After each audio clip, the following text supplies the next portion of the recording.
అమ్మ ఉందని నమ్మిన వారికి కళ్ల ముందు కనిపించే దైవం అవుతుంది. లేదనుకునే అల్పులకి ఆమె కళ్ళు తెరిపిస్తుంది.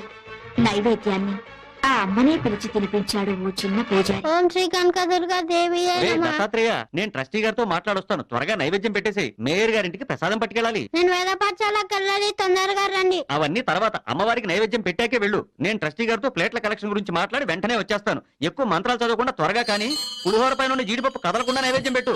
తినమ్మా తిను. నేను